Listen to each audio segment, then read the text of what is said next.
Uma boa noite, um bom sábado para você que está acompanhando pela internet a nossa semana de oração, reavivamento e louvor aqui do UNASP Campus Engenheiro Coelho.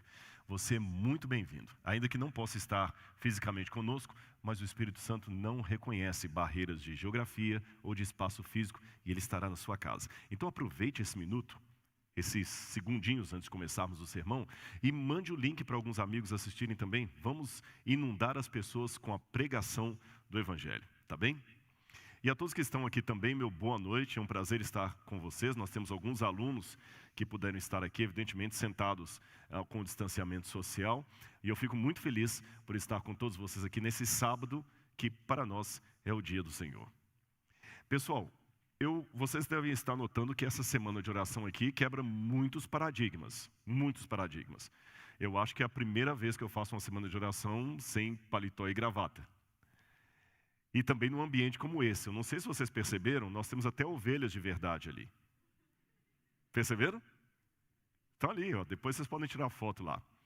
Por que nós colocamos tudo isso aqui? Por que o UNASP investiu tanto em fazer esse cenário? Não é apenas por amor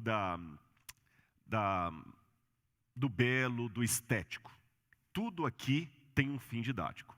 Vocês vão ver que durante essa semana nós vamos aproveitar todo esse cenário aqui na explicação de como era a vida diária nos tempos de Jesus, o contexto histórico no qual viveu Jesus e ajudar você a ler a Bíblia de uma forma tridimensional. Falando nisso, deixe-me começar já sentando aqui. Em alguns momentos do sermão você vai observar que eu vou me assentar aqui. Na cultura do Antigo Oriente Médio, diferente da nossa, coisas importantes não podiam ser ditas em pé. É isso mesmo. Eu vou explicar e você vai entender. Se você estivesse conversando com alguém na época de Jesus e falasse assim, eu tenho algo muito importante para conversar com você. Se ele lhe valorizasse, ele falava, então vamos nos assentar. Se ele continuasse em pé, é porque ele não estava dando importância ao seu assunto. Coisas importantes têm que ser ditas de maneira sentada, sem pressa. É por isso que não existia na época de Jesus o conceito de fast food, de comer em pé. O livro do Eclesiástico, embora seja um livro deuterocanônico ou um livro apócrifo, ele tem informações culturais interessantes. E lá diz que comer um pão em pé é como jogar pedras dentro de um vaso de cerâmica. Entendeu? É por isso que várias vezes na Bíblia você vê Jesus se assentando, porque o ensino era sempre sentado. Na sinagoga, quando você ia ler a Torá, as Escrituras, por reverência com a palavra de Deus, você lia em pé. Mas na hora de explicar para o auditório, você se assentava. Havia duas cadeiras em algumas sinagogas, uma chamada cadeira de Moisés, outra de Elias, representando a lei e os profetas, e a pregação era feita sentado. Aliás, não precisamos ir muito longe, eu estou aqui no ambiente acadêmico e quantas vezes nós ainda usamos esse jargão até hoje ao chamar o professor de catedrático. O que é um catedrático senão aquele que fala da cadeira? E você também não fala às vezes assim, olha, eu estou puxando a cadeira de sociologia no meu curso, eu estou puxando a cadeira de direito comparado, eu estou puxando a cadeira de grego. Ou seja, você está aprendendo sentado. No de ensino de Jesus, quando diz que Maria aprendia aos pés de Jesus, como Paulo aprendia aos pés de Gamaliel. Será que tem alguma coisa a ver uma com a outra?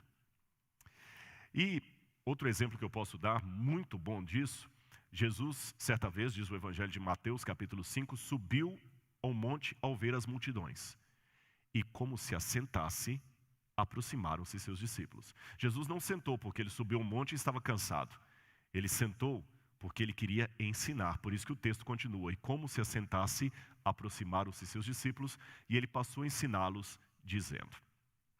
Muito bem, por isso que eu estou sentado aqui. Não é nenhuma falta de reverência para com a palavra de Deus ou com a igreja. Algumas vezes eu vou falar em pé aqui, nós vamos andar nesse cenário, porque tudo aqui, como eu falei, tem uma razão didática, mais do que meramente estética. Mas eu quero também falar de algumas formas, de alguns momentos eu quero falar sentado assim, de coração a coração. Mas antes disso eu quero fazer alguns agradecimentos e também dar algumas orientações para você. Vamos aos agradecimentos? Correndo o risco de não citar alguém, mas eu vou citar aqui por grupos. Eu quero agradecer muito à direção da UNASP, do UNASP, a gente fala às vezes da UNASP, que permitiu fazer essa semana de oração aqui e copiaram tudo que a gente pediu. Vou contar um segredinho para vocês. O cenário que está aqui veio de uma fotografia que eu trouxe da Universidade de Harvard. No Museu de Arqueologia de Harvard, eles montaram na entrada do museu uma casa como esta que imita uma casa judaica do tempo bíblico. E eu mostrei apenas a fotografia e eles fizeram uma 90% semelhante. Só não está 100% porque na casa de Harvard tem uns outros detalhes aqui à frente que eles não puseram para facilitar aqui a explanação, e o piso é diferente. O resto, pode comparar depois lá no meu Instagram, você vai ver a de Harvard e a do UNASP. Eu quero agradecer então à direção da escola que permitiu esse desejo que eu queria para a semana, sem nenhum questionamento. Quero agradecer a Gláucia e a equipe dela que montaram isso aqui, o Silas da macenaria e também a equipe da Lelê, nossa querida Letícia, professora Letícia, a gente chama de Lelê, que também ajudou com todos os outros detalhes aí. Tem muitos outros nomes aqui que eu poderia ficar citando como aquelas genealogias do tempo da Bíblia. Não vou fazer isso, mas todos sintam aqui muito agradecidos por mim nesse momento. E o recado que eu queria dar, eu falei os agradecimentos. O recado é o seguinte, eu vou pedir ao pessoal da sonoplastia se podem colocar um QR Code especial aí na tela para você de casa. Esse QR Code que eles vão colocar aí é que nós estamos abrindo uma página do Museu de Arqueologia Bíblica da UNASP. Então, se você colocar o seu celular aí no QR Code, você vai poder cair direto nessa página. E por que eu estou falando do museu? Porque essa semana de oração aqui é uma extensão do MAB. O MAB é como carinhosamente nós chamamos o Museu de Arqueologia Bíblica. Já está aparecendo lá? Não? Só me dê um sinal aqui quando o QR Code estiver pronto, tá bom? E o museu ele não está aqui apenas para guardar coisas velhas. Aliás, eu vou falar com vocês que até quem está aqui no UNASP não sabe a riqueza do Museu de Arqueologia que nós temos.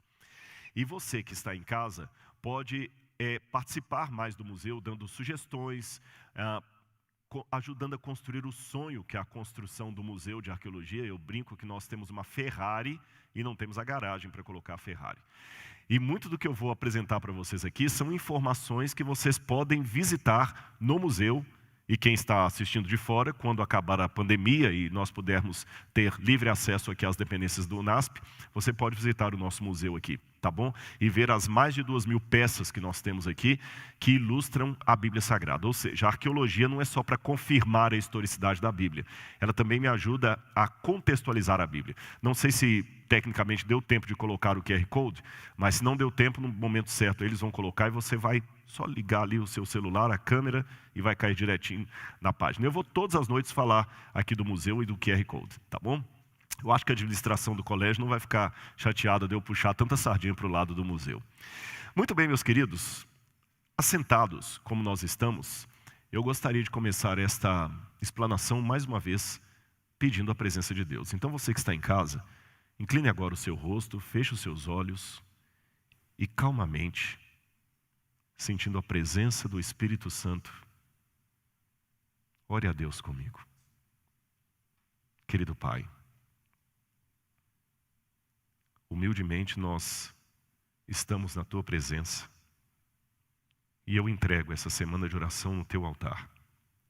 Que tudo o que ocorrer aqui, Senhor, a música, as informações, os momentos de louvor e adoração, a logística do evento, que tudo seja para a honra e glória do Teu nome. E que Teu Espírito possa chegar no coração de todos os que estão conosco assistindo ao vivo, ou quem sabe, na gravação dessa mensagem que ficará no YouTube. Obrigado. Em Teu nome. Amém, Senhor. Muito bem. Vamos falar então hoje um pouco sobre o mundo que recebeu a Cristo. Como era esse mundo que recebeu Jesus? E eu quero convidar você já de cara a ler uma passagem da Bíblia. O PowerPoint já está no ponto aí para mim, ele não está aparecendo aqui. Ao vivo é assim, a gente vai fazendo e vai. Então vamos falar hoje sobre o mundo que recebeu o Cristo, o mundo que recebeu o Messias. E eu quero convidar você de casa e os que estão aqui conosco a já abrirem a Bíblia comigo num texto que me chama muito a atenção. Ele está na carta de Paulo aos Gálatas. Gálatas, capítulo 4, versículo 4. Se você está em casa, acompanhe com a Bíblia, pegue uma Bíblia aqui, tem muita gente abrindo a Bíblia, isso é muito bom. Então, folhei, se você quiser acessar no celular, não sei se você está assistindo pelo celular, mas vamos ler a Bíblia juntos. Gálatas 4, verso 4. Prontinho? Achou? Então vamos ler. O apóstolo Paulo diz assim: mas quando chegou a plenitude do tempo, Deus enviou seu filho, nascido de mulher, nascido sob a lei, para resgatar os que estavam sob a lei, a fim de que recebêssemos a adoção de filhos. Vamos entender o contexto? Vamos usar a arqueologia em nosso favor? Como eu falei com vocês, a arqueologia não é só para confirmar a historicidade da Bíblia Sagrada, ela ajuda a dar um contexto da Bíblia. Então, eu quero fazer com que você agora volte comigo no tempo, 2000 anos atrás, e vamos imaginar como se vivêssemos nos dias do apóstolo Paulo. Ou, mais ainda, vamos imaginar que nós estivéssemos frequentando a igreja de Gálatas que recebeu essa carta de Paulo. O que ele quis dizer quando escreveu vindo à plenitude do tempo? Essa expressão sempre me chamou a atenção, plenitude do tempo, porque em grego é pleroma tu chronou, o enchimento do tempo. A palavra pleroma significa algo que está cheio, que está transbordando, como se fosse um copo d'água que você enche e ele transborda. Por que Paulo usou essa expressão?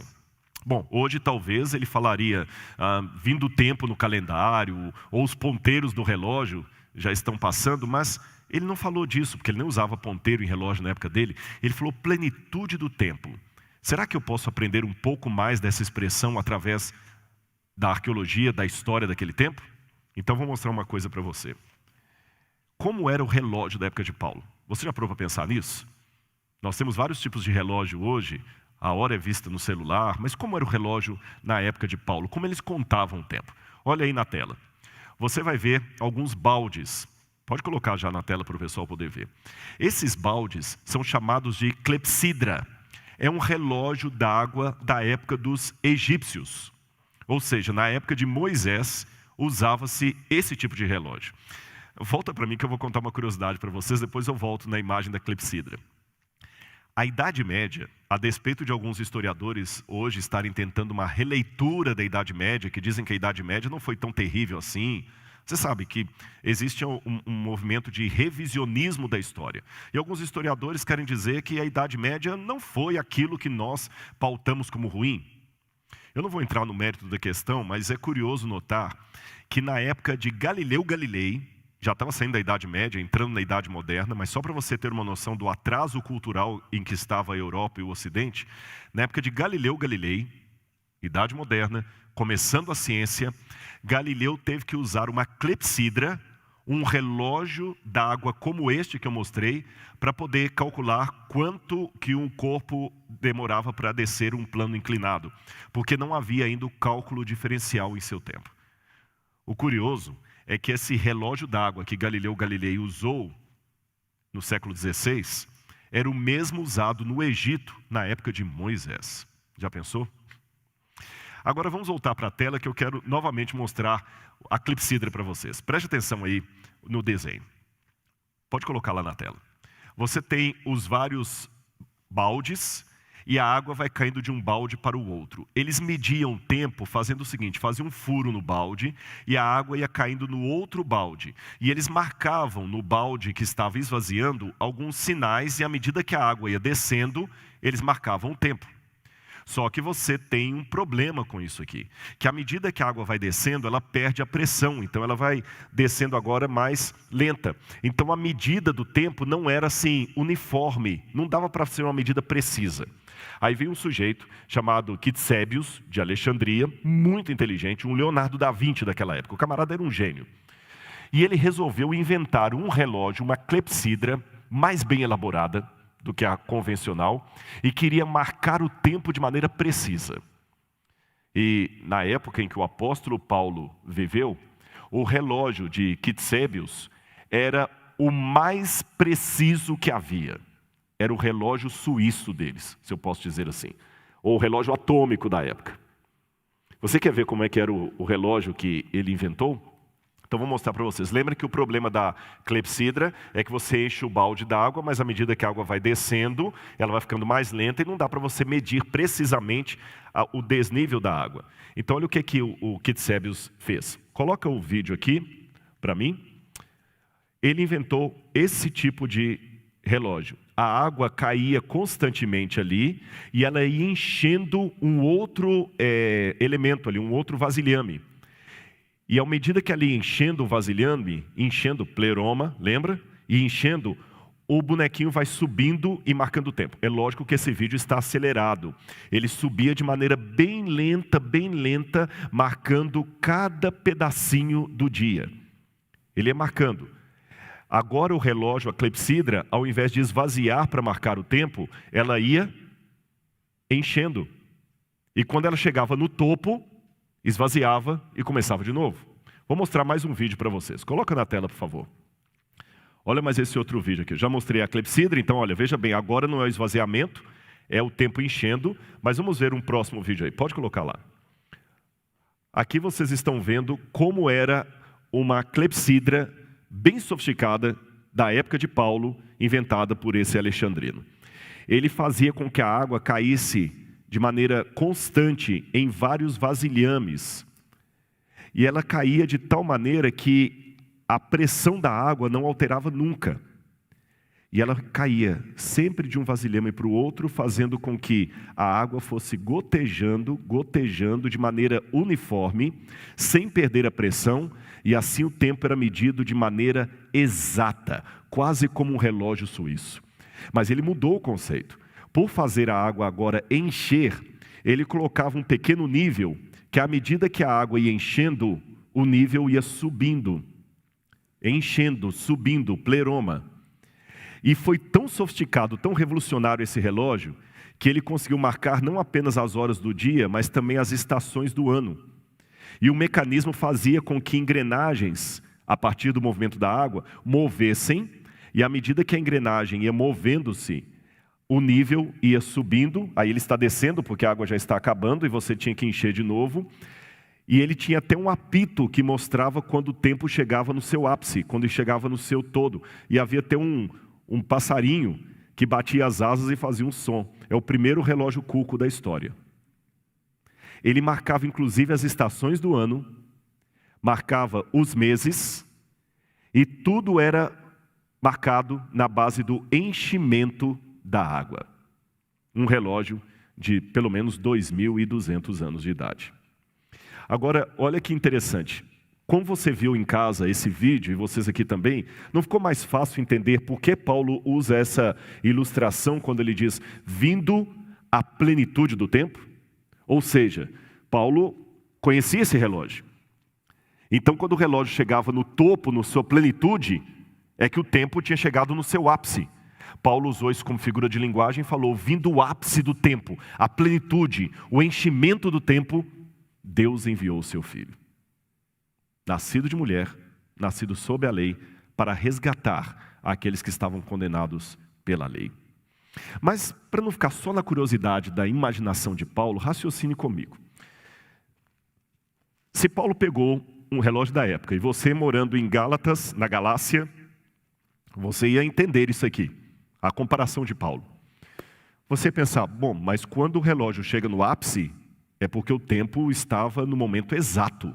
Lembra, uma das características desse relógio d'água que eu mostrei para vocês era a precisão do tempo. Isto demonstra, então, que Deus também, na visão de Paulo, tinha um relógio. E na precisão do tempo de Deus, o Messias veio.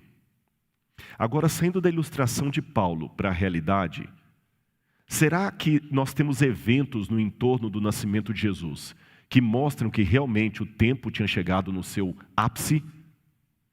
Eu pergunto isso porque nós estamos vivendo momentos solenes da história deste mundo, e mesmo que nós não saibamos o dia e a hora da volta de Jesus, nós podemos analisar os sinais dos tempos e verificar se não há algo muito extraordinário a acontecer no futuro breve do mundo. Eu quero mostrar para vocês um pouquinho sobre o Império Romano. Como é que era o mundo quando Jesus nasceu? Hoje nós temos aí uma expectativa de muitas coisas mundiais que estão acontecendo, o 5G, o reset, a mudança na economia mundial, agora já se fala em criptomoedas, o dinheiro agora não é mais lastreado só pelo Tesouro Nacional, você tem moeda virtual, O mundo está passando por uma revolução tão grande que as gerações agora estão mudando muito rápido. Você sabe que um rapaz de 22 anos é um velho para uma criança de 11 anos. Ele já é um idoso, já é outra geração. As coisas estão mudando muito rápidas. Aliás, uma coisa que eu fico feliz é quando alguém mais jovem do que eu não sabe muito bem algum detalhe do YouTube. A glória para mim é quando eu ensino alguma coisa de um Instagram para alguém mais novo. Por que eu falo? Você vê que você não está tão ultrapassado assim. E você percebe que até os mais novos não conseguem acompanhar a tecnologia. Na época que Jesus apareceu no mundo, o que estava expandindo era o Império Romano. Pode colocar aí na tela. O Império Romano ele foi dominando o mundo e o mundo agora estava, de fato, se tornando globalizado. Roma foi dominando aos poucos, aí você tem um mapa com vários pedaços que Roma foi dominando aos poucos, e você tem, quando ela dominou na época do início, lá 700 anos antes de Cristo, até chegar à época de dominar o que os romanos chamavam de Síria-Palestina, ou a região que nós conhecemos como Israel. E quando Pompeu chegou e tomou a cidade de Jerusalém, tomou a região dos judeus. Mas Roma tinha uma forma interessante de administrar os povos que ela conquistava. Ela os tornava como reis clientes. Ela permitia que esses povos tivessem a sua religião local, a sua cultura local, e ainda que os povos tivessem um rei local. Era uma estratégia dos romanos, porque assim, o que acontecia? Você não tinha risco de uma rebelião, porque se o rei é um deles, desde que o rei seja vassalo ou cliente aos romanos, e fosse solidário ao imperador, nós não teríamos problemas. E eles escolheram, os romanos, Herodes para ser o rei dos judeus. Só que os judeus não gostavam de Herodes. Herodes era meio judeu, meio idumeu, e era um camarada horrível de personalidade. Bom, vamos continuar. Olha esse livro que eu li certa vez, me chamou muito a atenção, e a partir desse livro eu fui fazer a pesquisa que eu estou passando para vocês hoje. Coloque aí na tela, por favor. É um livro do Rabi Abba Hillel Silver. Ele escreveu um livro sobre a história da especulação messiânica em Israel. E ele diz o seguinte: o aumento da fé messiânica não era uma intensificação de esperança resultante da perseguição de Roma, mas sim da prevalecente crença induzida pela cronologia popular daquele tempo da vinda do Messias. Essa citação do livro me chamou bastante atenção. Eu falei, o que ele quis dizer com isso? É um rabino, de acordo com a cronologia daquele tempo. Ou seja, havia uma cronologia naquele tempo que indicava que o Messias estava chegando. E deu um nó na minha cabeça isso, eu vou falar com vocês por quê. Porque a única profecia de tempo que eu conheço marcando a vinda do Messias é Daniel capítulo 9, as 70 semanas. Mas as 70 semanas, elas marcam quando Jesus seria ungido e crucificado. As 70 semanas não marcam quando Jesus nasceria. Mas pelo que o rabino disse, havia alguma expectativa profética de quando o Messias nasceria. Aí eu comecei a investigar isso aí para tentar descobrir alguma coisa. Aí eu descobri algo interessante. Olha na tela aí para você. No Talmud, o Rabi Judá, que é um dos principais compiladores do Talmud, das regras talmúdicas, ele diz que todas as datas predestinadas para a redenção já haviam se passado. E quando você vai lendo mais o tratado dos judeus do Talmud, o que é o Talmud, Rodrigo? Eu vou explicar para você. O Talmud é uma coletânea de livros que os judeus foram juntando a partir do ano 90 depois de Cristo até por volta do ano 250. E esses livros são como se fossem um vademecum da cultura judaica. Toda legislação judaica está ali. Como é que você deve guardar o Shabat, como é que você deve preparar uma carne na sua casa, o que alimentos você tem que evitar, não evitar. Os rabinos prepararam aquilo. E para muitos judeus, o Talmud tem quase o status de escritura sagrada. E o Talmud é interessante para mim, porque ele me traz muitos elementos sobre o judaísmo que hoje se perderam. E no Talmud, além dessa informação que as profecias com data já haviam passado, o Talmud me traz algumas coisas interessantes. Primeiro, há uma maldição no Talmud para quem ensinasse e estudasse o livro de Daniel. Sabe por quê? O próprio Talmud explica. As profecias de Daniel já se cumpriram e o Messias não veio. Então, se você ensinar as profecias de Daniel, você pode levar o povo ao desânimo. Ou seja, a própria literatura judaica admite que Jesus nasceu na época em que o Messias deveria vir. Mas como eles não reconhecem Jesus como Messias, então colocaram uma maldição sobre o livro de Daniel, para que ninguém estude o livro de Daniel, para não levar as pessoas ao desânimo. Aliás, existe até uma dificuldade de reconhecer Daniel como profeta, porque ele profetizou na Babilônia. Tiraram Daniel do corpo dos profetas na tradição judaica. Olha que interessante, os próprios judeus estão me dando uma informação que havia uma cronologia na época de Jesus que indicava que o Messias deveria nascer naquele tempo. E eu aprecio quando aquilo que eu acredito é dito pelos lábios de alguém que não concorda comigo. Vocês estão entendendo meu raciocínio? O que eu acredito é confirmado pelos lábios de alguém que não concorda comigo, então está acima de qualquer suspeita. O pai falar que o seu filho é lindo. Agora, quando o inimigo do pai fala, eu tenho que admitir, o filho daquele homem é bonito, é ou não é? Vocês estão rindo, né? Só não pode fazer como alguém que aconteceu uma vez aqui, num lugar que eu fui aqui, não vou falar qual. Eu tinha chegado de viagem e um pai falou assim, rapaz, você não pôde ir ao casamento da minha filha. Eu falei, não deu, eu estava viajando e tudo, mas uma hora eu vou fazer uma visita para ela e o esposo lá. Ele falou assim, não, mas minha filha, ela estava linda no casamento. Eu falei, imagino, sim. E ele estava elogiando tanto a filha dele, que ele falou, mas ela estava linda. Eu falei, não, imagino. Ele falou, não, mas seja sincero comigo, pastor, minha filha é linda, não é? Eu falei, sim, ela é bonita, muito bonita. Ela é a cara do pai. Eu falei, ela é de criação? Eu só conto até aqui. Isso aconteceu num colégio distante do século XVI, da Associação Adventista de, vamos criar uma cidade, Passárgada, da Pérsia. Tá bem? Bom, mas continuando o que eu estava dizendo, e por que eu interrompi isso aqui? Até isso também tem um fim didático. Você sabia que muitos dos ensinos da época de Jesus, o rabi, ele quebrava o ensinamento para falar algo que provocava risos no auditório? Muitas pessoas pensam que Jesus é uma pessoa sisuda, né? Que Jesus não sorria, que Jesus não podia se alegrar. Lê do engano. Jesus era uma pessoa alegre, tanto é que até as crianças que na época dele não tinham a liberdade que tem hoje, corriam para o colo de Jesus. Jesus não podia ser alguém de cara amarrada. Aliás, se há um conselho que eu possa dar para você, é o seguinte, se Jesus salvou a sua vida, conte isso para a sua cara. Dê um sorriso. Quem foi meu aluno de teologia já me ouviu falando várias vezes em sala de aula que se um homem não sabe rir de uma boa piada, desconfie da religião dele. Mas não é apenas uma questão de contar a última do papagaio ou fazer do púlpito um stand-up. Cuidado. Há uma diferença entre o cachorro abanar a cauda e a cauda abanar o cachorro.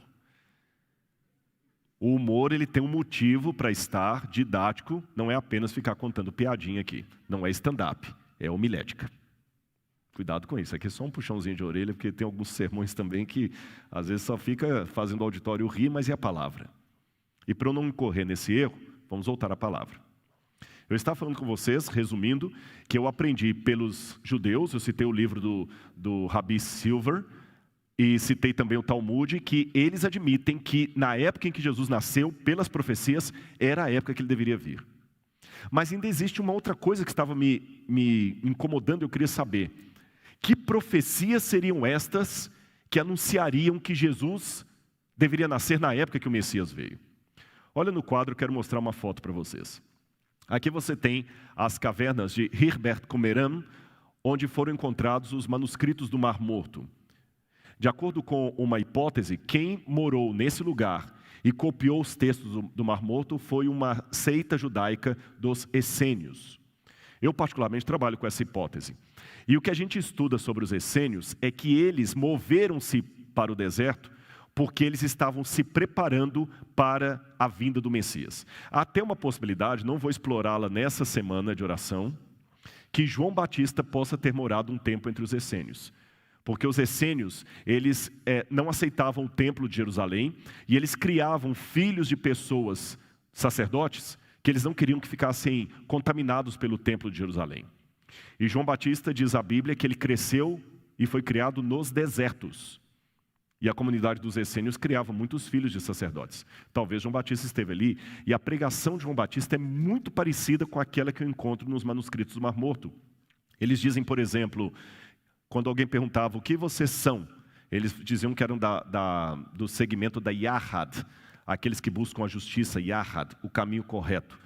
E se vocês buscam a Yahad, mas quem vocês são? Nós somos a voz que clama no deserto, preparai o caminho do Senhor, citando o profeta.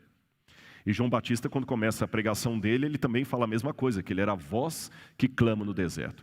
Os essênios gostavam de alimentar-se de mel silvestre e alfarroba, que era chamado o gafanhoto da época.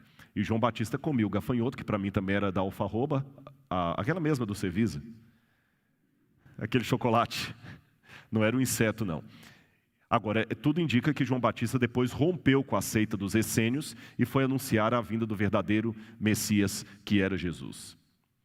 Mas será que existe alguma coisa mais? Quando a gente investiga os manuscritos do Mar Morto, e aqui na UNASP, eu espero que depois o QR Code possa aparecer aí para você olhar lá, aqui no UNASP nós temos muitas informações, eu tenho cerâmica original da comunidade dos essênios e nós temos algumas réplicas dos manuscritos do Mar Morto.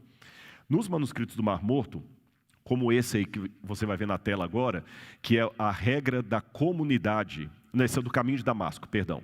O caminho de Damasco, ele fala da vinda do Messias. E o caminho de Damasco faz uns cálculos proféticos lá de quanto tempo depois do cativeiro o Messias deveria vir. E eles colocam que passaria um período de 390 anos, depois um período de 20 anos, depois de 40 anos, e o Messias viria. Como você pode ver pela foto, o manuscrito está fragmentado, ele está deteriorado, nós não temos o quadro completo. E é por isso que alguns acham que a data que o manuscrito está falando é do nascimento ou da vida de Onias, que seria um dos fundadores da seita dos essênios. Mas há outros estudiosos, eu não vou aqui entrar em detalhes técnicos para não cansar você, que acreditam que os essênios tinham um cálculo profético que chegava até mais ou menos entre o ano 6 e o ano 3 antes de Cristo, como sendo a época em que o Messias haveria de nascer. O curioso é que esse mesmo documento que eu mostrei a foto para vocês, o documento de Damasco, ele fala que depois que o Messias fosse morto, passariam cerca de 40 anos e o juízo de Deus cairia sobre os ímpios dentre o povo de Israel e o sacerdote ímpio. E o curioso é que o Talmud também fala que 40 anos antes de Jerusalém ser destruída, o templo começou a ter situações muito estranhas ali. E curiosamente, foi em torno de 40 anos antes do templo ser destruído que Jesus foi morto na cruz do Calvário. Continuando aqui a nossa pesquisa, outra coisa que eu noto. Na época de Jesus, começaram a surgir muitos candidatos a Messias. Olha aí no quadro. Eles todos eram líderes rebeldes. Você tem, por exemplo, Judas, o Judas Galileu, você tem Simão, você tem Judas da Galileia, você tem João de Giscala, vários Teutas, vários desses homens diziam, eu sou Messias. E qual que era a plataforma deles, a política deles? Ódio aos romanos. Eles acreditavam que o Messias viria para livrar o povo de Roma. E por isso eles queriam proclamar uma guerra santa, uma jihad não islâmica, judaica. Pegarem armas, mandar embora os romanos. E muitos desses homens aqui diziam que eles eram o líder trazido por Deus. O curioso, sabe o que é? É que se esses homens começaram a aparecer justamente nessa época da história do judaísmo, é porque havia profecias que apontavam que o Messias nasceria naquele tempo. Eu vou explicar isso melhor para você, você vai entender. Apesar da esperança messiânica ser um fio condutor que vai desde o Gênesis até o livro de Malaquias, para falar do Antigo Testamento, você não encontra na história do judaísmo movimentos messiânicos antes do cativeiro da Babilônia. Você não encontra. Na época dos profetas, dos juízes, dos reis de Israel, não. Mas é curioso notar, e os estudiosos admitem isso, que exatamente ali no entorno do nascimento de Jesus, uns 50 anos antes de Jesus nascer e uns 100 anos depois que ele nasceu, a quantidade de judeus dizendo, eu sou o Messias e estou aqui, é muito grande. Então, vamos pegar uma ideia disso? Por que apareceram tantos candidatos a Messias de uma só vez? Fazendo um paralelo. Quando é que a televisão começa a encher de pessoas candidatos a vereador, deputado, senador? É na época que tem uma eleição. Não faz sentido alguém da comunidade chegar no dia 2 de fevereiro aqui e começar a entregar folheto, olha, votem em mim. Ele não vai fazer isso. Se começam a aparecer candidatos a vereador, é porque chegou a época das eleições. Entendeu a comparação que eu estou fazendo? Se começaram a aparecer candidatos a Messias, é porque havia na época uma atmosfera de que o Messias havia de nascer. Agora você pode falar, Rodrigo, e por que a Bíblia não traz todos esses detalhes que você está apresentando? Em primeiro lugar, porque a Bíblia é a palavra de Deus, mas ela não é um livro que traz todas as informações. Segundo lugar, porque Deus também tinha uma mensagem especial para aqueles que viviam fora do circuito bíblico. Eu vou chegar daqui a pouco. Vamos falar um pouquinho mais sobre o Messias. Se eu for ao livro de Daniel, você vai ver que em Daniel capítulo 9, é o primeiro lugar da Bíblia que fala de maneira clara qual seria o papel do Messias.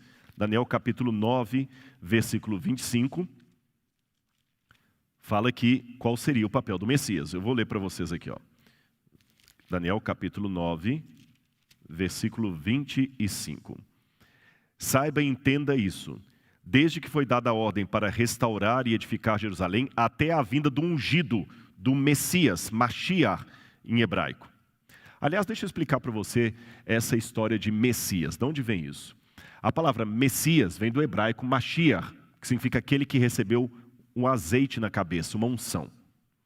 Os gregos traduziam Mashiach por Christos.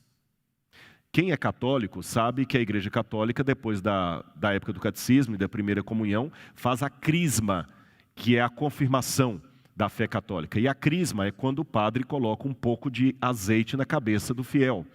Crisma é a palavra para óleo em grego. Crisma, Christos, aquele que recebeu o óleo na cabeça. Percebeu? Então Jesus Cristo significa Jesus o ungido, Jesus o Messias. Mas de onde vem essa ideia de ungir de maneira tão especial? Eu vou mostrar a foto de uma árvore para vocês. Essa árvore que vocês estão vendo aí agora é uma oliveira.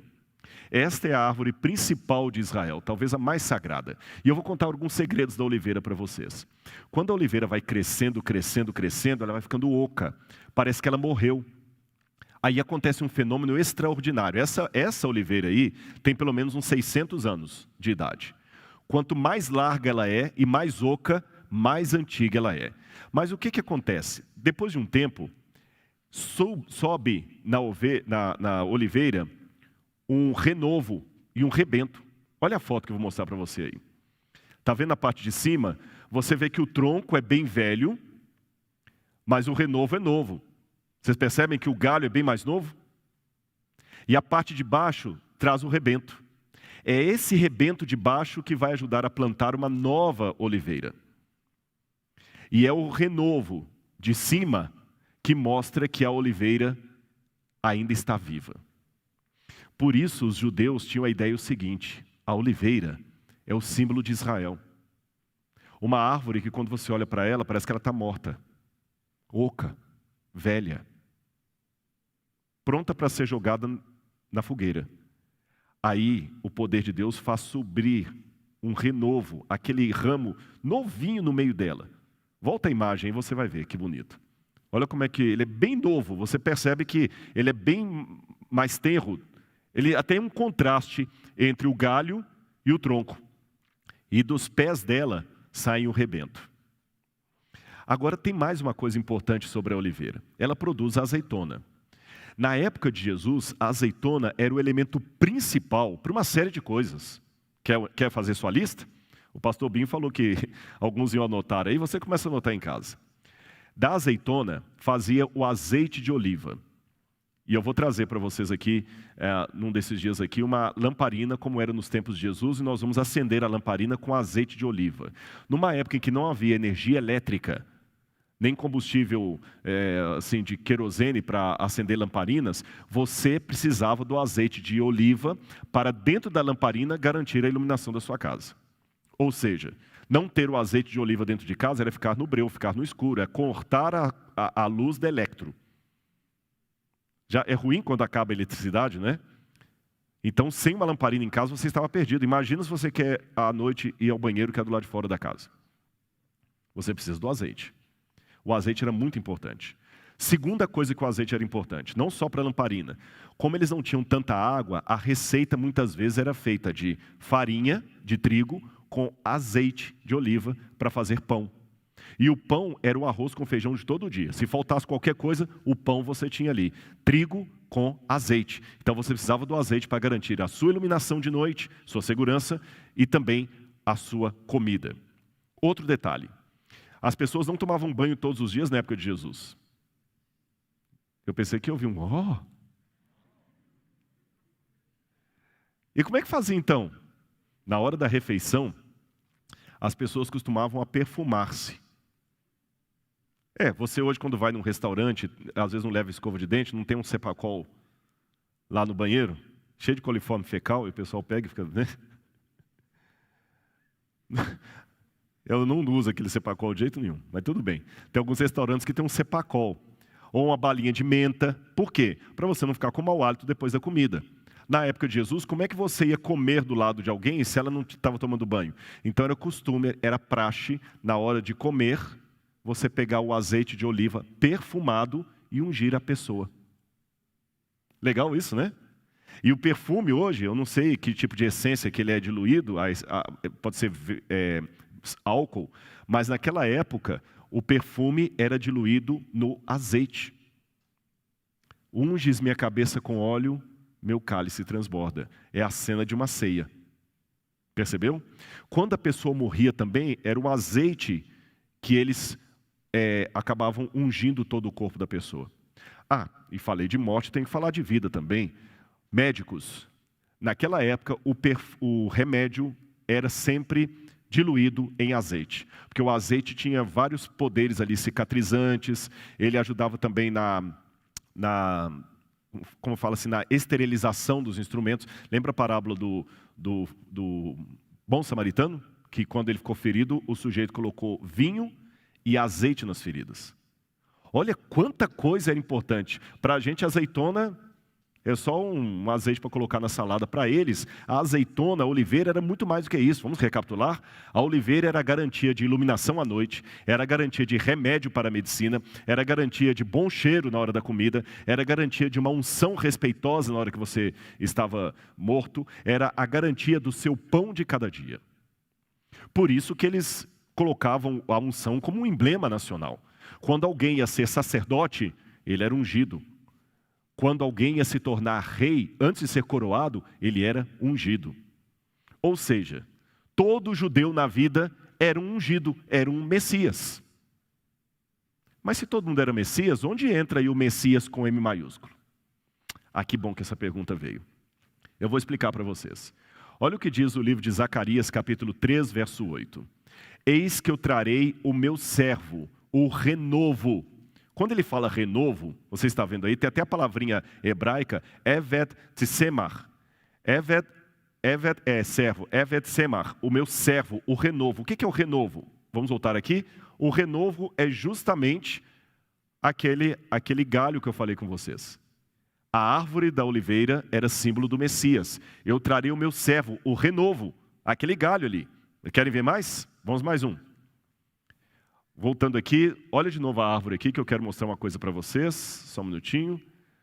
Relembrando, olha aí na árvore na tela. Você tem o renovo que sai em cima e o rebento que sai na raiz. Lembram disso? O renovo e o rebento. Olha lá, o rebento está na raiz. Olha o que diz agora a promessa de Deus em Isaías. E você tem aí justamente o livro de Isaías, como foi encontrado lá nas grutas do Mar Morto. Isaías, capítulo 11, versículo 1. Preste atenção, você que está em casa. Do tronco de Jessé sairá um rebento, e das suas raízes brotará um renovo. Perceberam? Do tronco de Jessé sairá um rebento. Lembram? Vamos voltar aqui à cena. Coloca aí no quadro para mim, por gentileza. Do tronco de Jessé sairá um rebento. Pode colocar na tela, por favor. Do tronco de Jessé sairá um rebento. Olha a Bíblia e olha a imagem. Isso aqui é arqueologia também, é a Bíblia 3D. Do tronco de Jessé sairá um rebento. E das suas raízes, um renovo. Está fazendo sentido agora para vocês? Total, né? É interessante que a palavra que aparece em hebraico aqui, para rebento, é roter. Então você tem tsemar e roter. Mas sabe qual que é a palavra hebraica para raízes? Netzer. E é interessante que Jesus era chamado Jesus de Nazaré, Jesus Netzer. E tem uma profecia da Bíblia que a gente não entende porque não está no Antigo Testamento. E ele foi criado em Nazaré para que se cumprisse o que foi dito pelo profeta. Ele será chamado Nazareno, Netzer. Mas essa passagem não está no Antigo Testamento. Então esse texto do evangelista está citando alguma profecia que hoje se perdeu. Muita coisa se perdeu. Mas é fantástico a gente tentar descobrir algumas coisas nesse sentido. Quer ver outra prova de que o Messias viria naquele tempo? Olha aí no quadro para vocês a promessa de Ageu. Ageu diz que quando as pessoas começaram a chorar pelo templo que foi construído, que era muito pequeno, ele falou, não chorem, porque a glória de Deus estará nesse templo. Aqui virá o desejado de todas as nações. E esse templo terá uma glória maior do que a outro. Eu não vou entrar aqui no mérito da questão com vocês sobre quem é o desejado de todas as nações. Alguns exegetas pensam que aqui não é Messias, mas para mim é o Messias. Eu não vou explicar o porquê que eu tomo essa posição, mas eu tenho razões exegéticas para isso. Mas de qualquer maneira, chama a minha atenção que aquele templo, na visão dos judeus, ele era especial porque o Messias viria até ele. E não só eles tinham essa convicção, mas tiravam proveito dela. Lembra que eu falei de Herodes, o Facínora? Olha a moeda de Herodes. Essa moeda de Herodes é uma das moedas da coleção do Museu de Arqueologia Bíblica da UNASP. Quando você puder ver essa moeda, eu quero até combinar quando a gente estiver expondo aqui, viu, pastor Antônio Marcos? Nós vamos colocar a moeda pequenininha e colocar um banner grande para o pessoal poder ver. Essa moeda de Herodes, preste atenção aí na tela. Ela tem um capacete, olha como é que o Herodes era esperto. Ele não colocava o rosto dele na moeda para não ficar brigando com a política judaica que não podia ter imagem de escultura. Mas ele colocava um capacete de si mesmo e no topo do capacete ele colocava uma estrela. Porque a profecia diz, uma estrela procederá de Jacó, a profecia de Balaão. E do outro lado da moeda, eu marquei de vermelho ali, você tem parecendo um P com uma cruz. Na verdade, aquela é a abreviatura grega da palavra Christos. O que a gente aprende?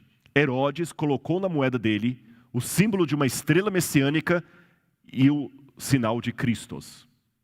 O que Herodes estava querendo dizer? Que ele era o Christos, o Messias. E por que Herodes usou uma estrela? Aqui vem a surpresa para você.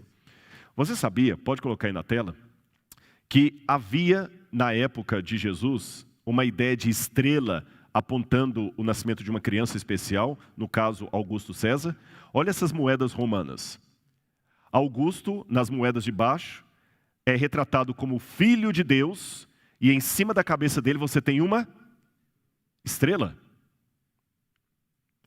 Esse calendário de Priene que aparece aí para vocês, trata o nascimento de Augusto como sendo as grandes boas novas e traz a palavra evangelho. Ou seja, a palavra evangelho não foi criada pelos cristãos, mas era um termo técnico que havia no mundo romano para anunciar o nascimento de um Salvador. Espera aí, você deve estar perguntando assim, Rodrigo, você quer dizer então que os romanos também estavam... E quando Augusto nasce e ele se torna imperador, eles falaram, ele é a criança que nós estávamos esperando. E o nascimento dele é o grande evangelho para o mundo. Augusto é o grande salvador, o filho de Deus que veio ao mundo para nos salvar. Gente, isso me surpreende muito. Como é que esse pessoal em Roma sabia que o Filho de Deus, o Salvador, estava para chegar e que ele seria demarcado por uma estrela? Porque quando Júlio César morreu, um cometa apareceu no céu e eles achavam que aquele cometa era a estrela apontando o nascimento do Salvador. Quer mais exemplos fora da Bíblia? Vamos lá, coloca aí na tela. Esse aí é Virgílio, um poeta romano. E Virgílio falava de uma profecia a respeito da vinda de uma criança de ouro, que daria por fim o período do ferro. É curioso que quando eu estudo as lições da escola sabatina e a lição que teve sobre o livro de Daniel, nós aprendemos que Daniel tinha vários metais que compunham a estátua. E Roma era justamente a parte de ferro. E Virgílio, que era um romano, falava que a história da humanidade estava vindo em metais decrescentes, mas depois que passasse o ferro, viria novamente a época de ouro e a criança nasceria. A criança de ouro. Aliás, Hesíodo, que era um poeta grego, também falava, e Ovídio, que era um historiador romano, coloca aí na tela, eu vou até mostrar um pedacinho do manuscrito deles, que haveria de voltar ao mundo uma criança, pode colocar aí na tela? Uma criança de ouro. E eles estavam guardando, e eles sabiam que essa criança de ouro nasceria mais ou menos na época em que Jesus veio ao mundo. Aí eu vou para a Bíblia e descubro que vieram magos do Oriente receber o recém-nascido Messias. Agora volta aqui para mim, eu quero fazer uma pergunta para você. Como é que esses magos ficaram sabendo que Jesus estava para nascer ali? Eles não eram judeus, eram astrólogos. A Bíblia proíbe a astrologia. Eram pagãos. Eram magos provavelmente da Pérsia. E vieram de longe. Eu estive no Irã. E, gente, o Irã para Israel é muito longe. É lógico que não foi numa mesma viagem. Senão não entraria num país ou no outro. Mas é muito longe. E era um país riquíssimo. Eles vieram atravessando lá os Montes Urais, eles gastaram meses nessa viagem. Por que esses magos vieram? E como eles ficaram sabendo que o Messias estava chegando? Lembrem, a profecia de Daniel capítulo 9 não aponta para o nascimento de Jesus. Aponta para quando ele se tornaria ungido, do batismo dele. Como que aqueles magos sabiam a cronologia dos fatos? Eu quero mostrar para vocês uma coisa que me surpreendeu. Deixe-me ler algumas passagens da Bíblia com você. Vamos começar com João capítulo 1, verso 9. Pode colocar na tela aí. O João, o Evangelho, diz assim: estava chegando ao mundo a verdadeira luz que ilumina todos os povos. Então não era só os judeus que deveriam estar sabendo da vinda do Messias. Volta para mim. Seria muito injusto da parte de Deus trazer o filho dele ao mundo e só contar para os judeus. Eu não vou entrar no mérito da questão, existe um debate na missiologia sobre como é que nós devemos entender a salvação daqueles povos que não tiveram contato com o Evangelho. Alguns seguem uma escola inclusivista, achando que todo o caminho leva a Deus. Outros exclusivistas, é só o cristianismo. Na minha opinião, eu sou radical em dizer que a única salvação é através de Jesus, eu não abro mão disso. Mas eu acredito que Deus se revelou a outros povos de uma maneira que eles possam compreender. A salvação é única e exclusivamente acerca de Jesus. Mas a misericórdia de Deus tem que atingir aquele que não teve o conhecimento teológico sobre Jesus. É o que o João está falando. Vamos voltar para a tela. A luz que ilumina todos os homens. João 10,16 continua dizendo, Jesus falando: tenho outras ovelhas que não são desse aprisco. É necessário que eu as conduza também. Elas ouvirão a minha voz e haverá um só rebanho e um só pastor. E esse texto, para mim, de Amós, é um dos mais lindos. Povo de Israel, diz o Senhor, eu amo o povo da Etiópia tanto quanto amo vocês. Assim como eu trouxe vocês do Egito, eu também trouxe os filisteus da ilha de Creta e os arameus da terra de Quir. Irmãos, esse texto para mim é um tapa na cara do orgulho religioso. Eu sou um adventista do sétimo dia, convicto da minha fé. Por isso eu sou adventista e não testemunho de Jeová, mórmon ou presbiteriano. Eu sei porque eu sou adventista. Mas eu não tenho medo de afirmar que a igreja de Deus é maior do que a igreja adventista. Porque ela é feita dos sinceros que estão aqui concordando comigo e com a multidão de sinceros maior do que a que está aqui, que discordam de mim, mas são sinceros a Deus. Estão aí fora. É por isso que você que está me assistindo hoje, mesmo que você não seja adventista, você é meu irmão. Eu não posso discriminar você. A minha convicção religiosa não pode me obliterar de deixar Deus ser Deus e o Espírito soprar onde Ele quer. Esse texto de Amós é muito concludente. A gente só pensa em Deus agindo em Israel. Deus agiu em vários povos. Olha o que ele diz: assim como eu trouxe vocês do Egito, eu trouxe os filisteus de Creta. E os filisteus eram até inimigos de Israel. Imagina um judeu chauvinista lendo Deus falar que ele amava tanto Israel quanto os arameus, que eram inimigos. A luz vai a todo mundo. E olha esse texto do livro Desejado das Nações que me chama a atenção sobre os magos. Preste atenção aí na tela, eu vou ler com você. Os magos do Oriente, diz o livro Desejado das Nações, eram filósofos, homens justos que estudavam as indicações da providência na natureza, como honrados por sua integridade e sabedoria.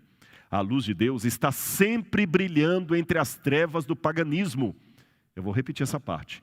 A luz de Deus está sempre brilhando entre as trevas do paganismo. Volta para mim. Um comentário aqui. Pregar o evangelho, como eu estou fazendo agora para você em casa, é um dever e um privilégio, mas não pode ser uma soberba intelectual. Deus não depende de mim para terminar a obra dele. Ele me dá o privilégio de participar de algo que ele não precisaria da minha ajuda. Então, toda vez que você pregar o evangelho, lembre que Deus não precisa de advogados, ele precisa de testemunhas.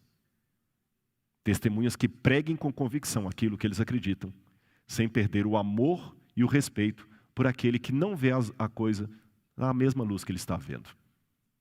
Deus não deixou de brilhar a luz no paganismo, nas trevas. Repito, pregar o evangelho para quem é cristão é um dever e um privilégio. Mas não pense que Deus está dependendo de você. Se você se calar, as pedras clamarão. Então deixe Deus ser Deus e faça a sua parte com humildade e sensação de privilégio. Porque em Judá, todo mundo sabendo sobre as profecias de Daniel e tudo mais, ninguém estava esperando o Messias.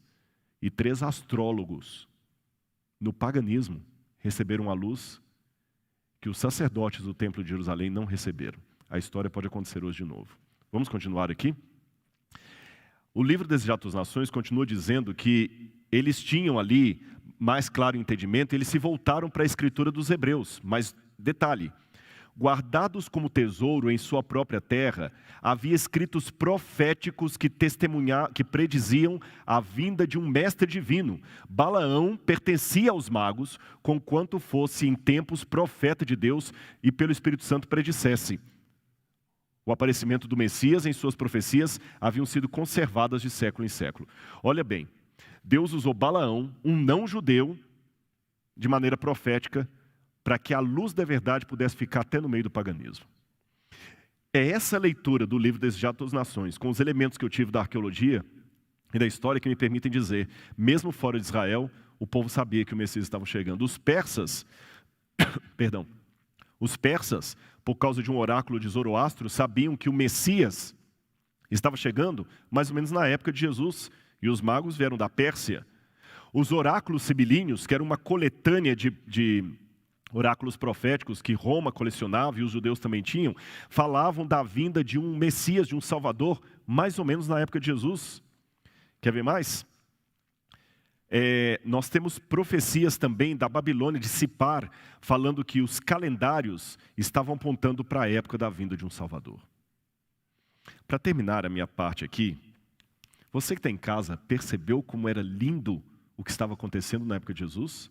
Ao mesmo tempo que os povos estavam agitados com o expansionismo de Roma, preocupados com o futuro, Deus estava dando sinais indeléveis de que chegara a plenitude do tempo, o pleroma do tempo. Mas que pena, com tantos indícios, apenas uns poucos perceberam e se alegraram. Magos vindos do Oriente, pastores nas colinas de Belém, um idoso nas escadarias de Jerusalém, uma profetisa, e os líderes, e os teólogos. Olha esse último slide aí. Diz o Evangelho de Mateus, que, pode colocar na tela, que Herodes ficou alarmado quando ele soube que o Messias tinha nascido. E toda Jerusalém com ele. Essa expressão alarmado, etararte, em grego, significa mais do que alarmado, significa angustiado, agitado, perplexo. E eu fico me perguntando, pode voltar para mim? Por que Herodes ficou alarmado e toda Jerusalém com ele? Bom, é lógico que aqui eu tenho uma hipérbole. Lembra que coisas importantes precisam ser ditas sentadas? Não foi toda Jerusalém que ficou alarmada? Mas a despeito da hipérbole, por que será que Herodes e vários ali ficaram perplexos? Os magos, não os magos, os sacerdotes, os escribas do povo. Sim, porque a Bíblia fala que Herodes os consultou e falou: onde é que deve nascer o Messias? É em Belém. E toda Jerusalém se alarmou com Herodes. Eu tenho algumas explicações. Talvez a cidade se alarmou porque correu nas ruas. Gente, diz que o Messias nasceu e Herodes está furioso. Herodes era uma pessoa que não valia o prato que comia. Ele teve a coragem de matar a própria esposa que ele mais amava, Mariamne, o seu irmão que ele tanto amava, e até os seus filhos, porque todo mundo que aparentemente ameaçava-lhe o poder, ele mandava matar. Ele era um esquizofrênico, eu nem sei se é esse o diagnóstico, mas ele era um louco. E o que é pior, porque se a pessoa só tem um problema emocional, os psicólogos sabem que tem que ser tratado, mas se a pessoa ainda tem junto com isso um problema de caráter, como era o caso de Herodes, a potencialização da loucura dele ficou astronômica. E o medo das pessoas? Imagina se Herodes agora manda matar todo mundo. Eles ficaram com medo. O medo do que Herodes podia fazer foi maior do que a alegria da chegada do Messias. Você já parou para pensar que talvez o medo do decreto dominical, o medo do Covid, o medo do fim dos tempos, o medo do que vai acontecer, possa fazer você ficar mais angustiado do que alegre em relação aos tempos que estamos vivendo e à expectativa da volta de Jesus? Uma segunda razão, porque talvez Herodes se alarmou e toda Jerusalém com ele. Quando Simeão pega Jesus nas escadarias do templo, ele fala com Maria assim: essa criança será um sinal de contradição. Porque alguns serão salvos por ela e outros vão se perder. Uns entrarão no reino, outros no lago de fogo e enxofre. O evangelho é um sinal de contradição. Por isso eu posso falar para você que está me assistindo de casa, que a volta de Jesus é uma boa e uma má notícia. A boa notícia é que ele vai voltar. E a má notícia, se você não estiver preparado, ele vai voltar.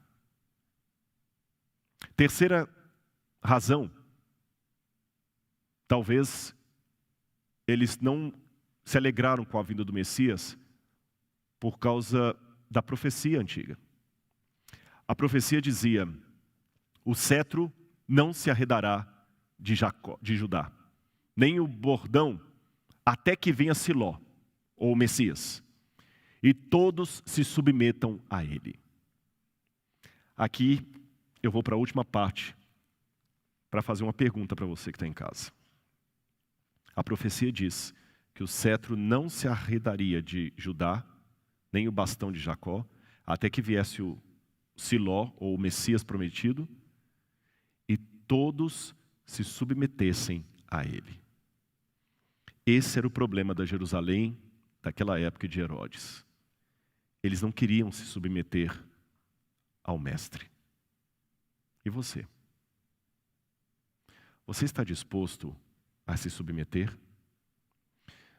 Eu queria que o Ronaldo Fagundes viesse aqui à frente, ele vai cantar uma música toda especial sobre a graça. Mas eu quero que você preste bastante atenção nessa música, porque eu quero colocar você para pensar. E você que está aqui também. Eu vou contar um segredo para vocês. Eu não sei nadar. Já mergulhei, já fiz mergulho de cilindro, mas eu confesso, eu não sei nadar.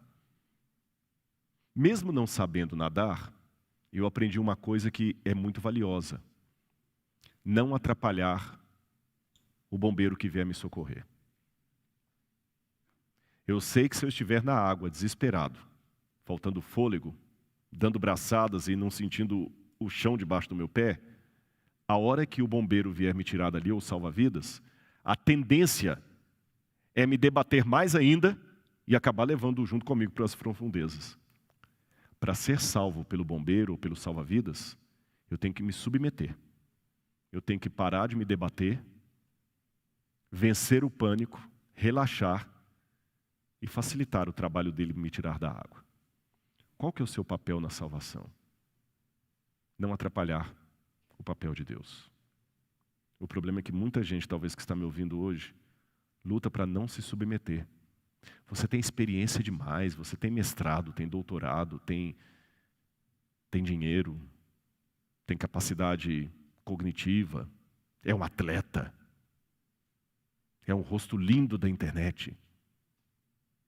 Se você não se submeter, você não vai ver o Messias como um salvador, e sim como um concorrente. E vai ficar alarmado como Herodes. Assim como na época de Jesus, o mundo inteiro está dando sinais de que o Messias vai voltar, mesmo fora do corpo do povo de Deus. Isso ficou claro, Ronaldo, eu espero, né? Ou seja, nós falamos aqui de fragmentos de história. Eu não tenho o quadro completo das profecias que os magos estudaram, mas eu tenho indícios que eles sabiam que alguém especial estava nascendo naquela época, tanto é que pensaram que era Augusto. Hoje também, muitas pessoas que não conhecem a Bíblia Sagrada já estão sendo alertadas de que o fim do mundo está chegando e Jesus está voltando. Há muçulmanos que vivem na janela 1040, que estão tendo sonhos com um homem de branco chamado Issa, que é Jesus em árabe, e estão procurando igrejas cristãs, estão recebendo estudos bíblicos por sonhos. Estamos revivendo os tempos. Os indícios estão aí, assim como estavam no primeiro século, de que algo muito extraordinário está perto de acontecer. Vamos orar agora a esse Deus e pedir que a graça dele entre em nosso coração? Feche os seus olhos, você que está em casa, o auditório aqui também, nós vamos orar a Deus. Querido Pai, obrigado porque nós fizemos a primeira noite já. Amanhã teremos mais um encontro para falar da Tua Palavra e que o Senhor possa estar conosco sempre. Dá-nos a Tua graça, Senhor. Se tem alguém me ouvindo, presencialmente ou à distância, que precisa ser alcançado por Ti, ó Pai de amor, por favor, toca nesse coração. Esse coração duro que ainda está resistindo, que está cheio de senões e perguntas e fórmulas e teses e técnicas. Quebra tudo isso pelo Teu poder, Senhor. Quebra o coração de pedra com o Teu sorriso, Pai. A única coisa que a gente mais queria agora, Jesus, era ver o Teu sorriso. A gente queria ver o Teu sorriso, Senhor. Mas já que não podemos olhar com os olhos da carne, nós Te imaginamos com os olhos da fé. Abraça-nos, Deus. Do Teu abraço não precisamos de distanciamento. Abraça agora. Tem muita gente que precisa do Teu abraço agora, Senhor. Só não precisa falar nada, nada. Só abraça. E faz com que essa irmã, irmão, sintam agora o Teu abraço. Em nome de Jesus. Amém, Senhor. E amanhã não perca, nós teremos a continuação. Vamos falar sobre por que não havia lugar para ele na hospedaria, de acordo com o Evangelho de Lucas. Será que a Bíblia está falando que os hotéis estavam lotados e por isso José não conseguiu uma vaga para que Maria pudesse receber Jesus num quarto de hotel? Esse será o assunto que nós teremos amanhã. O horário 8h30 da manhã, tá certo? 8h30 da manhã. Se você não puder estar fisicamente aqui, acompanhe aqui também nos canais do YouTube, no canal da Igreja Adventista do UNASP ou no Rodrigo Silva Arqueologia. Uma boa noite para vocês. Obrigado.